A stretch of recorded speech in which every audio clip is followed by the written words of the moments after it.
Senin bu yalan söylüğüne heves verip elimden alan duyguğuna yürekten ananıp sana bağlanıp gittin özgelerin kucağına ağlanıp bendeki içedenlerin hep olma pişman edip yaşayın geçenleri yatlama.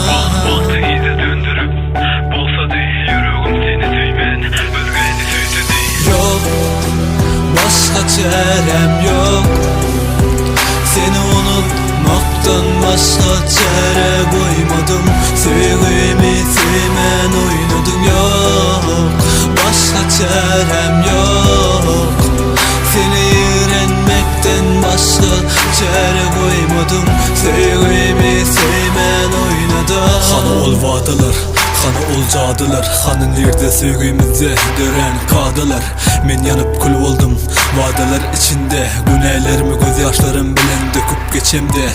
Endi peydası yok beni sevmeyen bolson, ömürlük gidip izine gelmeyen bolson. Sen sevgimizden geçmek isteyen bolson, edenini et pişman olmayan bolson. Doğru vadalar verdim sonunda durmadım, sebepkar özün son içinli beni söyledin. Güneyni özünün gözü sonra yüreğimden, her kim güneysini yuvar gözyaşları bilen. Derdine önkü sevgililerim derman bolsun, meninki puç bolyam olsa arman bolsun. Sensizlikte durmuşum bolya veyran bolsun, dinge seni unutup kanını bolyan bolsun. Yok başka çarem yok, seni unutmaktan başka çare koymadım.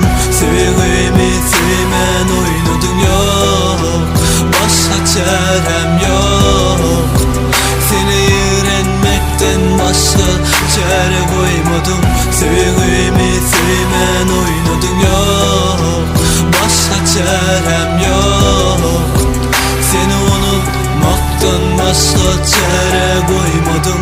Sevgimi sevmen oynadım. Yok başka çarem yok, seni öğrenmekten başka çare koymadım.